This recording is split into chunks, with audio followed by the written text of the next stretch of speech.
Hello everyone, 20 साल year. तो guys हम एक्सप्लेन करेंगे थ्रोन ऑफ सील एपिसोड 159 के नावल को। तो गाइस अगर आपने हमारे किसी भी नावल की एक्सप्लेनेशन को मिस कर दिया तो एक बार चैनल की प्लेलिस्ट को चेकआउट जरूर करें। तो चलिए बिना किसी देरी के एपिसोड की स्टार्टिंग करते हैं। तो एपिसोड की स्टार्टिंग में जो हाउचन की टीम होती है वह उन घोड़ों पर बैठे हुए हड्डियों वाले नाइट्स को खत्म कर देते हैं। और इसमें पहली बार यहाँ पर लिलिन ने सबको बचाने के लिए अपना आक्रामक जादू का यूज किया था और यह आक्रामक जादू बहुत ही ज़्यादा खतरनाक था। और यहाँ पर इन सारे लोग को कुछ ना कुछ प्रॉफिट ही हुआ था इस टावर ऑफ इटर्निटी में। तभी हाउचन के माइंड में एक नोटिफिकेशन आता है जिसमें बताया जाता है कि हाउचन इस टावर ऑफ इटर्निटी में किसी को लेकर केवल 6 ही घंटे तक रह सकता है। ये नोटिफिकेशन नहीं एलेक्स बोलता है। तो वहाँ पर जो हाउचन होता है वह सभी टीम मेंबर के पास जाता है और कहता है कि हमें फिर से साउथर्न सिटी के बेसमेंट में वापस जाना होगा। हम डेली बाय डेली यहाँ पर आ सकते हैं 6-6 घंटे के लिए। तो वहाँ पर हाउचन की टीम वाले पूछते हैं पर ऐसा क्यों हाउचन। तो वहाँ पर हाउचन बताता है कि ये टावर ऑफ इटर्निटी का इवॉल्व हुआ है, इसी कारण यह सब हो रहा है। उसके बाद वहाँ पर जो हाउचन होता है वो सभी टीम मेंबर्स को लेकर साउथर्न सिटी के बेसमेंट में फिर से वो लोग चले जाते हैं। और वहाँ पर जो हाउचन होता है वह फिर से नेक्स्ट डे सभी को लेकर साथ आता है और कहता है कि हमने यहाँ पर 3 लेवल्स तो पार कर लिए हैं, मतलब 3 कदम, 4 कदम और 5 कदम। अब हमें 6ठा कदम रखने की ज़रूरत है। और जैसे ही वो लोग अपना 6ठा कदम आगे बढ़ाते हैं उन लोगों के सामने एक रेड दानव आ जाता है जिसके हाथ में एक मैजिकल स्वॉर्ड थी और वो काफ़ी ज़्यादा मिस्टीरियस लग रहा था। उसके पास एक बहुत ही स्ट्रॉन्ग ऑरा निकल रहा था जिसकी पावर्स को ही देखकर वहाँ पर उन लोगों को एकदम भारी प्रेशर महसूस होता है। और वहाँ पर जो हाउचन होता है इस दानव को देखकर कहता है ये तो लेवल 6 का ही लग रहा है, पर इसकी पावर इतनी ज़्यादा कैसे हो सकती है। और उसके हाथ में जो स्वॉर्ड थी उससे भी एक काफ़ी स्ट्रॉन्ग ऑरा फील हो रहा था। और यहाँ पर जो हाउचन होता है वह सभी टीम मेंबर से कहता है कि चलो इस पर अटैक करो, क्योंकि ये लेवल 6 का ही डीमन लग रहा था। और यहाँ पर हाउचन की टीम के सारे मेंबर्स अपने अपने हथियार लेकर उस डीमंस की तरफ बढ़ने लगते हैं, क्योंकि वो लोग सोच रहे थे कि ये लेवल 6 का ही डीमन है, एक ही अटैक में इसे ख़त्म कर दिया जाएगा। और तभी जैसे वो लोग अपना अटैक उस डीमन पर करते हैं वो डीमन अपनी तलवार लहराता है और उसका अटैक इतना ज़्यादा खतरनाक होता है कि हाउचन की टीम के सारे लोग एक ही अटैक में जाकर दीवार से टकरा जाते हैं और उनके मुंह से खून निकलने लगता है। उनकी हालत इतनी ज़्यादा खराब हो चुकी होती है कि वो लोग सही से खड़े भी नहीं पा रहे होते हैं। और ये सब देखकर वहाँ पर हाउचन और उसकी टीम के सारे मेंबर्स काफ़ी ज़्यादा शॉक हो जाते हैं, क्योंकि उन्होंने लेवल 7 के भी डीमंस का भी सामना किया था, तब भी उसका अटैक इतना ज़्यादा पावरफुल नहीं था। तब हाउचन कायर के पास जाता है और उससे पूछता है कायर तुम ठीक हो। तो कायर हमें सर हिलाती है। और यहाँ पर जो हाउचन होता है वह काफ़ी ज़्यादा शौक में होता है और उसकी टीम की तो मुंह खुले के खुले रह गए थे, क्योंकि इतना ज़्यादा पावरफुल अटैक तो उन्होंने कभी अपने सपने भी नहीं सोचा था। तो हाउचन उस डीमंस को ध्यान से देखता है। वो जो डीमन था वो रेड कलर का था, मतलब हड्डियों वाले दानव जो थे वो पहले काले और सफ़ेद में थे, पर यह डीमन पूरा रेड था और वह बहुत ही शांत दिख रहा था। और हाउचन की टीम जितनी स्पीड के साथ उस डीमन पर अटैक करने और किल करने के लिए आगे बढ़ते, उससे बहुत ही कम टाइम में उस डीमन ने एक ही अटैक में इन लोगों को उठाकर उन जहां से आए थे वहीं पर भेज दिया था। तो हाउचन उस डीमन को ध्यान से ऑब्जर्व करने के बाद कहता है कि यह जरूरी कोई बहुत ही प्राचीन एंशिएंट टेक्निक को परफॉर्म कर रहा है, हमें संभल कर रहना होगा।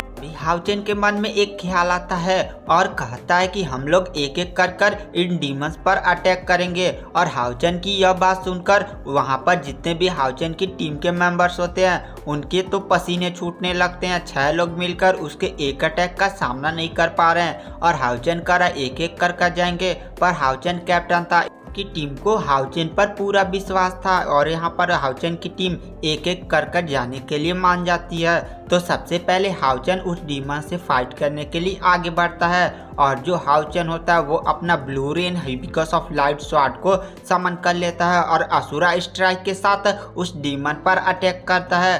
पर हाउचेन भी उस डीमन के सामने 3 सेकंड से ज़्यादा नहीं टिक पाता और जितनी तेज़ी से वह गया था उतनी तेज़ी से वापस आ जाता है। और वहाँ पर जो कायर होती है वो भी उस डीमन पर अटैक करने के लिए बढ़ती है और कायर 2 सेकंड से ज़्यादा वो भी नहीं टिक पाती है। और ऐसे कर कर हाउचेन के 5 मेंबर और जाते हैं। वो लोग तो 1 सेकंड से भी ज़्यादा उस डीमन के सामने टिक नहीं पा रहे थे।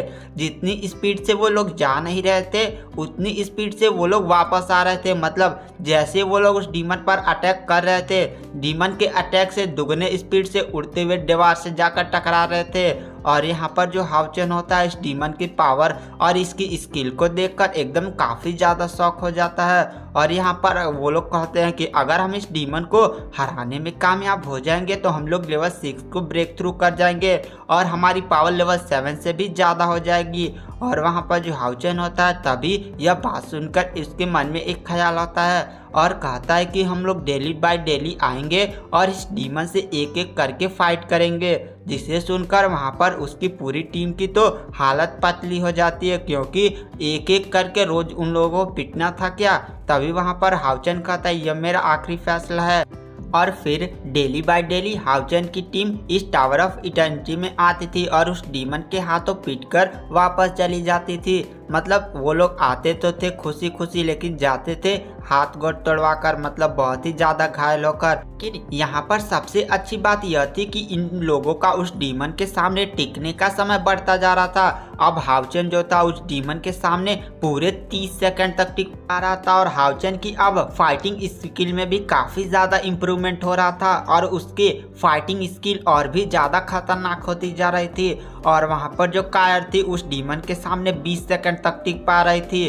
और वहाँ पर ऐसे सारे लोग, यहाँ पर लिलिन 10 सेकंड, सीमा जियान 15 सेकंड और इन लोगों की स्किल और पावर्स काफ़ी ज़्यादा खतरनाक होते जा रहे थे। मतलब एक नॉर्मल लेवल 5 से भी ज़्यादा इन लोगों की पावर्स थी। अगर वो लोग लेवल 6 के भी कल्टिवेटर से अब फाइट करें तो वो लोग उसे हराने का एकदम चांस रखते हैं। और वहाँ पर जो हाउचेन होता है वह लगातार अपना टाइम बढ़ाते जा रहा था। मतलब कुछ दिनों के प्रैक्टिस के बाद हाउचेन जो था अब उस डीमन के सामने 1 मिनट तक टिक पा रहा था, लेकिन अब भी वो लोग उसे हराने की हिम्मत भी नहीं कर पा रहे थे। और उस टावर ऑफ इटर्निटी में कल्टीवेशन और उनकी पावर्स और उन डीमन के साथ फाइट करते करते उन लोगों की स्किल और स्पिरिचुअल एनर्जी इतनी ज़्यादा बढ़ जाती है कि उसमें से जो कायर होती है वो अब लेवल 6 तक कभी भी पहुंच सकती है। इसीलिए जो हाउचेन होता है वह कायर के साथ फिर से साउथर्न सिटी में वापस आ जाता है और एक रूम में कायर को भेजकर उस रूम के सामने बैठ जाता है, क्योंकि कायर अब थोड़ी दिनों में लेवल 6 पर पहुंच जाएगी। उसकी बॉडी के अंदर बहुत तेज ऑरा निकल रहा था, तो वहाँ पर कायर भी कल्टीवेशन करने बैठ जाती है। और हाउचेन लगातार 10 दिनों से उसके कमरे के बाहर ही पहरा दे रहा था, मतलब खाना वाना खा ही रहा होगा। उसके बाद वहाँ पर जो हाउचेन होता है वह 10 दिनों के बाद उसके कमरे में कोई दस्तक देता है, तो हाउचेन जाकर उस दरवाजे को खोलता है तो वहाँ पर और कोई नहीं बल्कि एल्डर हाकिन होते हैं। और वो हाउचेन से कहते हैं हाउचेन तुम काफ़ी ज़्यादा इस समय स्ट्रांग लग रहे हो। और हाउचेन की वह स्पिरिचुअल एनर्जी को देखते हैं और वो देखते हैं कि हाउचेन की बॉडी के अंदर से भी एक काफ़ी स्ट्रांग ऑरा निकल रहा है। अब हाउचेन तो पहले से भी ज़्यादा पावरफुल लग रहा है। तो वहाँ पर हाउचेन कहता है एल्डर आपका यहाँ कैसे आना हुआ।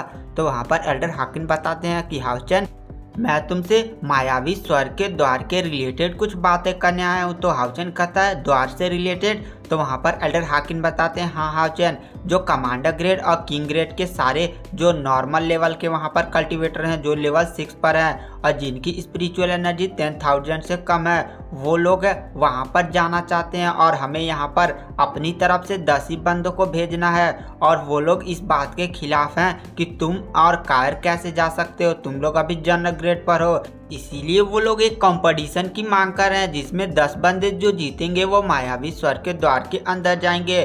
और इसमें किंग ग्रेड और कमांडर ग्रेड के पूरे 100 बंदे मिलाकर रजिस्टर कराया है। इसीलिए हम पर काफ़ी ज़्यादा प्रेशर पड़ा है। इसीलिए मैं तुम्हें बताना चाहता हूँ कि अगर तुम इस मायावी स्वर्ग के द्वार के अंदर जाना चाहते हो तो तुम्हें इस कंपटीशन में जीतना ही होगा। अगर तुम नहीं जीतते हो तो वहाँ पर एल्डरलिंग कुछ इंतजाम करेंगे तुम्हें भेजने का।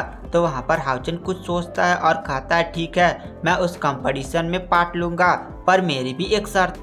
और शर्त की नाम सुनकर वहाँ पर जो एल्डर हाकिन होते हैं वह कहते हैं शर्त पर कैसी शर्त। तो वहाँ पर हाउचन कहता है मैं कंपटीशन में पार्ट तो लूँगा, पर मेरे साथ मेरी पूरी डीमन हंट स्क्वाड टीम भी उस कंपटीशन में पार्ट लेगी। अगर उनमें से भी कोई जीत जाता है तो वो लोग भी उस मायावी स्वर्ग के द्वार के अंदर जा सकते हैं। तो वहाँ पर एल्डर हाकिन कहते हैं हाँ तुम सारे लोग उस कंपटीशन में पार्ट ले सकते हो। और वहाँ पर एल्डर हाकिन कहते हैं हाउचन तुम टेंशन मत करो, अगर तुम उस कंपटीशन में अगर तुम और कायर नहीं जीत पाते हो तो भी मैं एल्डर लिंक से कहकर और वहाँ पर जो सारे एल्डर है वो तुम्हें भेजने के लिए एकदम तत्पर रहेंगे। कोई ना कोई प्लान हम लोग जरूरी निकालेंगे जिससे हम तुम्हें उस मायावी स्वर्ग के द्वार के अंदर भेज सकें। और अभी हाउचन और एल्डर हाकिन ऐसे बातें कर ही रहे थे तभी अंदर से एक विस्फोट की आवाज आती है और वहाँ पर एक काफी स्ट्रांग भयानक एनर्जी फैल जाती है। तो हाउचन इधर उधर देखने लगता है और एल्डर हाकिन भी। तो एल्डर हाकिन कहते हैं उस कमरे से आवाज आई है। तो हाउचन कहता है उसमें तो कायर है और वो दौड़ के कायर के पास जाता है और देखता है कि कायर की बॉडी के अंदर से एक काफी स्ट्रांग ऑरा निकल रहा है और कायर के दो ब्लैक पंख भी आ गए हैं जो काफी ज्यादा भयानक लग रहे हैं। और वो पंख जो थे वो काले थे और इसमें कायर जो थी एक परी लग रही थी। और वहां पर जो एल्डर हाकिन होते हैं वो कायर को देखकर कहते हैं कायर भी लेवल 6 पर पहुंच गई। तो हाउचन को चिढ़ाते हुए कहते हैं हाउचन कायर तो काफी ज्यादा स्ट्रांग हो गई, तुमने 15 साल की उम्र में रिकॉर्ड बनाया था लेकिन कायर तो 14 साल की उम्र में लेवल 6 पर पहुंचकर रिकॉर्ड बना लिया। और जैसे ही कायर की आंखें खुलती है वह तुरंत अपने सामने हाउचन को देखकर गले लग जाती है और वहां पर हाउचन भी गले लग जाता है क्योंकि वो लोग 10 दिनों से मिले नहीं थे। तो वहां पर जो एल्डर हाकिन होते हैं वह कायर को हाउचन को इस हालत में देखकर वह समझ जाते हैं कि इन लोगों के बीच जरूर यहाँ पर कुछ होगा, इसीलिए वो वहां से हंसते हुए चले जाते हैं। उसके बाद वहां पर जो हाउचन होता है वह कहता है तुम तो काफ़ी ज़्यादा पावरफुल लग रही हो।